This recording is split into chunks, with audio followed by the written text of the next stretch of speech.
Yes, sir, this is a request from Planning Director Schubert to talk to you about the repeal of Ware County's model ordinance for soil erosion and sediment, and some of the impacts and things that they're seeing now that used to be a benefit that he's not viewing to be a benefit anymore. When Ware County adopted the soil erosion sediment control ordinance, it was approved by NRCS, the plans were, which means we had about a 2 or 3 week turnaround. And my understanding, and that was the reason why the county adopted it, was to assist developers and not being a big delay in developers getting projects started. You know, over time things change, personnel changes, processes changes, and now for soil erosion plan to be approved, they submit a copy to us, and they have to send one to Ann Welch or somebody in Savannah. She has, or he or she has 35 days from when they get it to review it. They make a correction, send it back to the developer, and then they have, and they make that correction, send it back, and they have another 35 days to review it. So it's no benefit for us to be a go-through person, in my opinion, or to be a LIA, local issue authority for soil erosion. I talked with Pierce County, and they repealed theirs. Another thing it does is because you're a local issue authority, any kind of complaints you get for dirt work, state waters, automatically they call EPD, and EPD calls us to enforce it. We can't permit our own jobs, roads, even though we're not building them. When we do roads, we have to send all that money goes to the state. And supposedly they come down and inspect it. I've never seen them down on one of our road sites. So we can't look at that. And I don't see the benefit there for the county being a LIA anymore for soil erosion. I just want to run by the commission and kind of, you know, 5 heads, 6 heads is better than one sometimes, and see if y'all agree, if y'all have any other concerns, or. So what you're asking us to do? Is to repeal the ordinance. Repeal the ordinance? Turn it back over to EPD, let EPD enforce the soil erosion. So don't they get paid to do it? They get paid right now, the county gets $40 per acre, plus a $75 application fee. The state gets the same $40 per acre. We burden all the responsibility enforcement, inspections. If we repeal the ordinance, then the state will get the $80 per acre, and then everything goes through them. I know that if I were doing that type of work, I'd want to know something. The person that I was talking to, I wouldn't want them to be out of a district office, say out of Brunswick or Savannah or Atlanta, coming in here and not being a local person, and taking a manual and absolutely, you know, using it at their discretion, because everything is questionable. Everything, and you're supposed to have so much time to correct whatever deficiencies you have. But it would be better if you have someone locally who does this, so that you can, you know, they don't feel like they're being subjected to the state overseeing their projects all the time. That's the complaint that I've always gotten from the private sector, is way too much state and federal government oversights.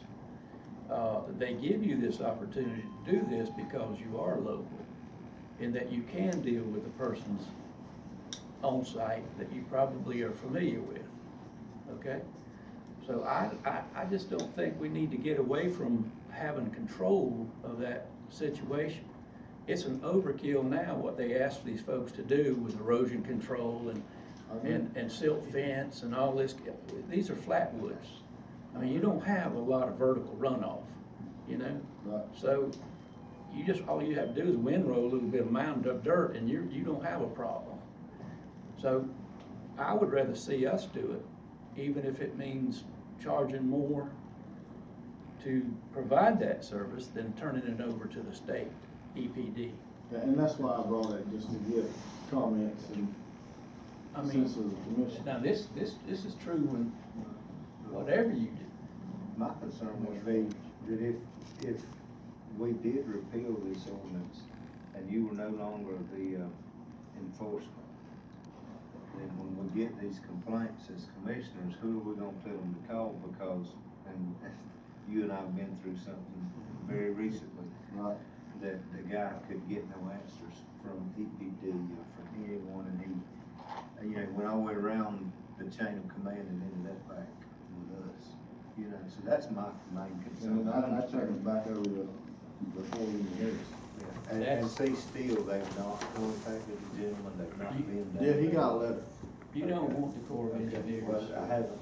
involving yourself in your local community if at all possible.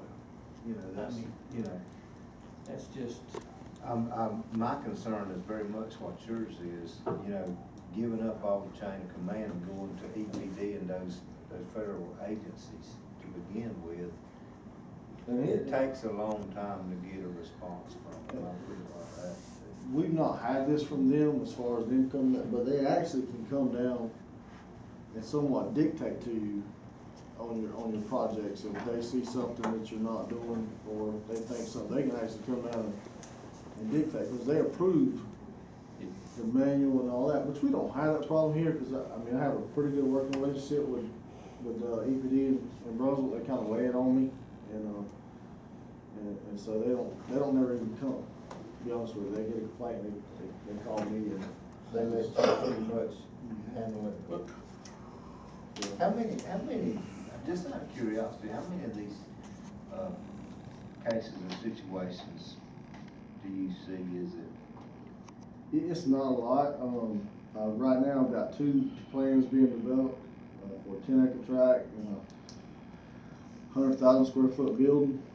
And then I've got another plan that should be getting ready to be developed on a 16-acre tract. So it kind of hits and misses.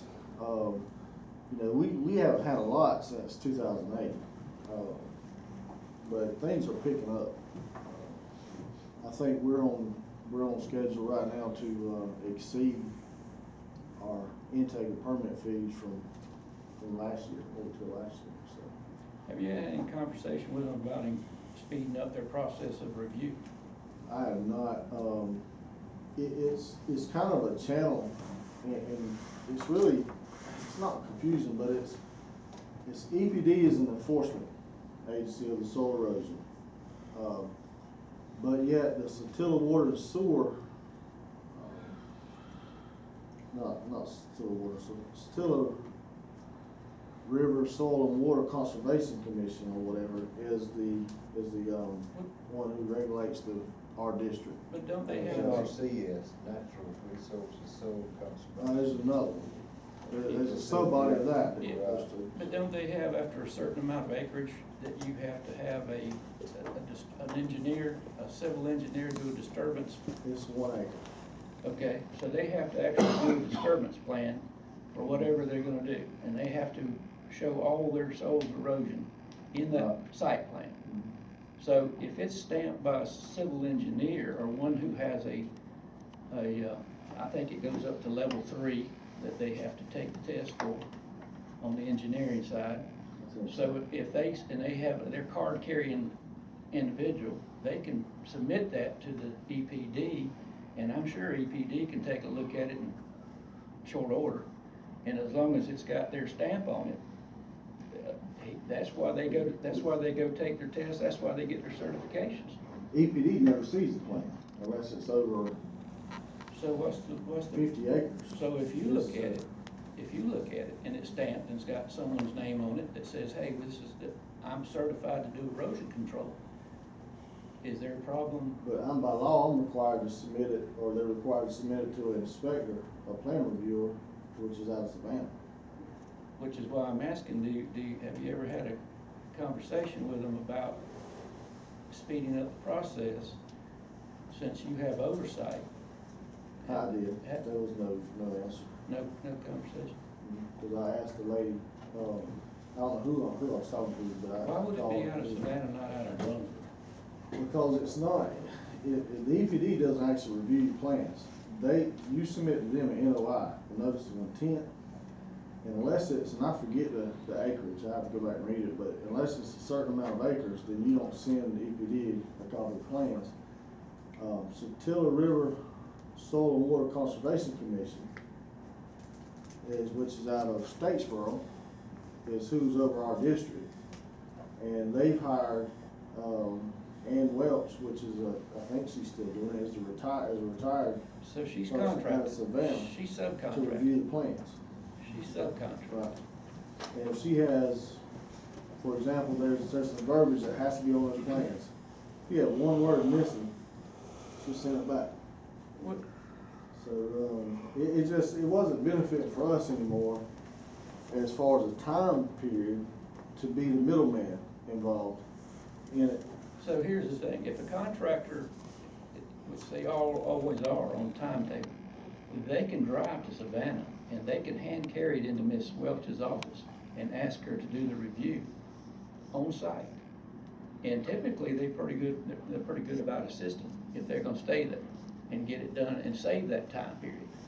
Because a grace period is whatever you absolutely allow. If they go in there, and I'm just telling you from some experience, if you hand carry it in there, walk it through, typically they'll review it.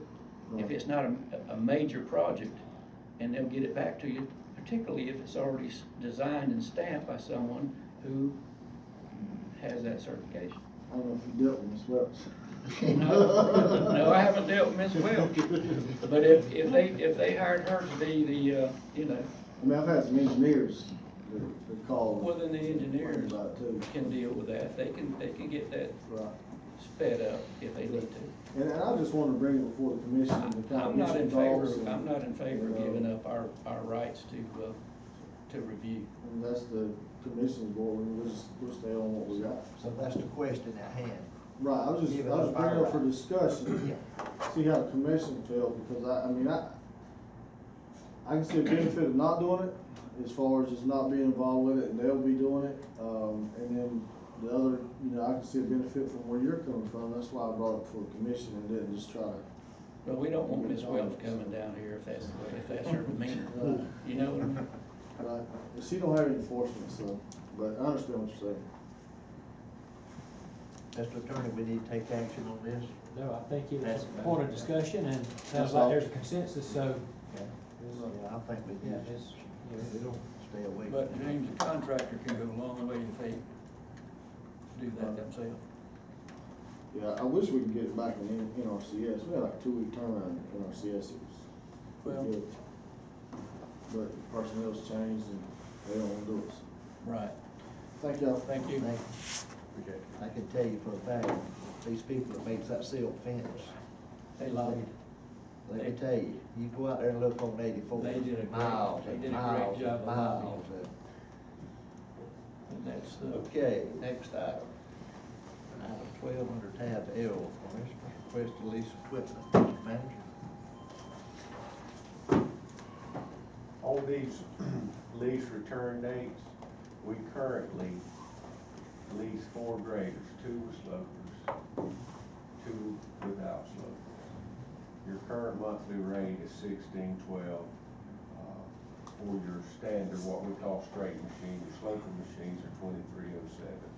Your wheel loader, we're paying $13.01. You see the expiration and the lease return dates. Your most current one being your wheel loader. Then the proposed new equipment would be to go with a cat grader under state contract at the amount of $17.83. Now, you're currently paying $16.12, you're going to $17.83. About $100 a month.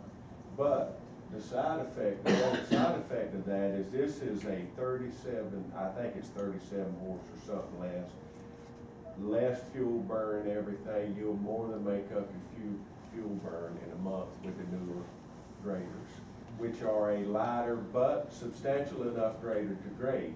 Now, you notice it's an M2 cat, then your M3, that is the stouter machine with the sloper that pulls the ditches. it even burns less than the current graders that we have. So fuel burn, they give you a guaranteed fuel burn, how all that works and all in the law of contractual language, we'll see. But what I'm getting with you on is the fact, and you see the John Deere excavator we're currently leasing. We're looking at 4 years out, basically, for the SPOS to expire. So we're really looking at, it's a 5-year lease, but we're looking at a 4-year term because the SPOS is how we fund our grading operations right now currently, our fuel, everything. So there's been numerous complaints about our graders and going in with tractors with land levelers and stuff of that I hear nature, that and all box the time. blades and all that. There was some concern from the commission about going to more graders. Well, if you go to more graders, your shakeout's gonna be more money. That's the bottom line. 2 more operators. If that's the way you want to go, we've got a little margin of time to work on because our graders don't expire until May the 31st. 2 of them expire May the 31st. 1 of them basically June the 20th.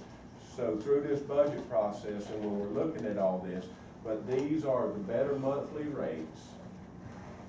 These are the preferred machines of going with through vehicle maintenance and public works. And if we want to look at them, here's a snapshot of it. Now, the wheel loader, it expires at the end of the month. The wheel loader goes from 1301 basically to 37. and so that's the one that expires by the end of the month. We need the wheel loader. It's a piece of equipment that historically we've used for a lot of things on the hill to load out trucks when we don't have a track hoe available and various things. It's a pretty substantial bucket. Plus, if we ever get back to start clipping shoulders and doing things that we need to be doing in that maintenance realm, we can always use it for a pickup machine and to load out when we're clipping shoulders and various things. But long story short is, it goes up some too. But it would basically be, it's a 5-year deal, but we've got 4 years left on the SPOS. But if it doesn't happen that 1 year, we're gonna have to be impacted on the general fund. What does the folks on the ground say? What is their recommendation? Well, this is their recommendation, to go back to 4 straight machines and 2 slopers, with the cat wheel loader and continue on. Now, we're currently leasing the dozer and a John Deere excavator too, which the excavator expires basically when, before the SPOS expires, but the dozer expires basically about when the SPOS expires, so. Those are all things for your consideration. It's not something we've got to do today, but to look at it and see which way you want to go, we can discuss it during budget meetings and stuff of that nature. That's what I was just gonna say, let's talk about it in the budget.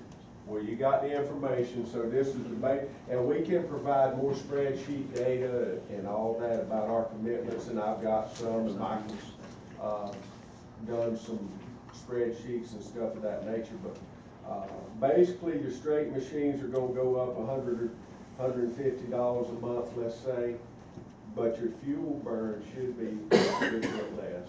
But you are gonna take on 2 more machines if we do it that way. And they are increasing, not an astronomical amount, about $300 on your slopes a month. That's the only comment I have, Mr. Chairman, is there is a need for to go back to the 6 machines. I know that the 4 machines can't get around in time. The rainfall we've been experiencing for over 2 years now, there is absolutely no way they can get around. That's just, we've seen it. And at times, we know, and I think Commissioner Aldridge will agree, grading psychological when it's real dry. You can't shake powder keg sand. We had a guy the other day complaining to the chairman about crowning roads. You can't crown sand. Some reason or another. Now, you can do it with asphalt and base. That's a more rigid product. But when you're out there, that's stuff like cosmetic powder. You're trying to shape cosmetic powder It's to a just all crown. over the place. And the flat grade, we get criticized. There may be some remnant areas that we could reasonably, that it would be of value to spend the time to properly crown. But the bulk of our 15, 20-foot wide roads, you'd be wasting your time trying to create, but there, now you won't tell anybody, convince them of that, unless they're a grader operator or somebody that's done road work all their life. They know you can't shape powder keg sand. I mean, come on. It's got to be wet. And you, it's gotta that's get right, dry. and exactly, but they think that you should be out there crowning roads, and the first thing that's gonna happen when that wet sand gets wet, and you get traffic on it, it's gonna flatten out, and you're gonna have holes. That's just the nature of our material. Now, if we were in North Georgia, we could slide them off the road with a crown with that good hard clay. We put a good crown in it, and it'd slide off the road, slipping and sliding through the clay. So, long story short is, if it gets dry on us, we're basically, and getting washboards out of it with dry sand is another fantasy, but it gives them great comfort to see that green machine, yellow machine. Great go. Do you wanna make a comment about the, pond sale and stagecoach? I was going to, we got a, Mr. Turner was here with me, gentleman, Mr. McQuaid, actually was giving you guys a salute, Mike, said, Pond Sale Lane and Stagecoach Road was the best it has ever been. Y'all did a good job. Well, I'm gonna Had add to some, that. had some moisture in that sand. I'm gonna add to it, Mike. Last Thursday, I had a man call me a rural mail carrier. He works the south side of the county. He said, Mr. Chairman, he said, I know y'all don't get much comment and not much to be bragged on, but I'm fixing to brag on you folks and the people that's out there doing the work and keeping our roads up. He said, I got 114 miles of mail route, and 2/3 of it is dirt. And he said, I'm right out here in the middle of it, as I'm telling you. He said, and he said, we just had that big 3-inch rain. He said, I could not believe the condition of those roads, how good it was. And he said, please pass that on to your manager. And I said, yeah, and the people that's out there in the field doing it. So my hat's off to you. I'll pass it on to the guys. Yes, sir. You pass it on to them. It really made me feel good. And I said, I'll assure you that the right people will know about it. And I got that Friday afternoon, by the way. I was sitting on Beat you to it. Yeah. but he was He's very been much weekend fish himself. Well, that's really on my behalf, because I've never graded. This same mail carrier has been just the opposite. And whenever he called me, I said, oh Lord, 3 inches of rain we just had. He was just said, it's wonderful. He said the roads is in the best shape I've ever seen them in, especially after this kind of rain. He said, I had to call you right now and tell you. I said, well, we'll be sure that the right people do that. We appreciate what y'all do, man. Thank you, sir. And I tell all the men that too that's out there. I will. All right, item number, is that all about that item? Well, We need the to put on the leases and agenda. all, which way we want to go through the budget process, but we are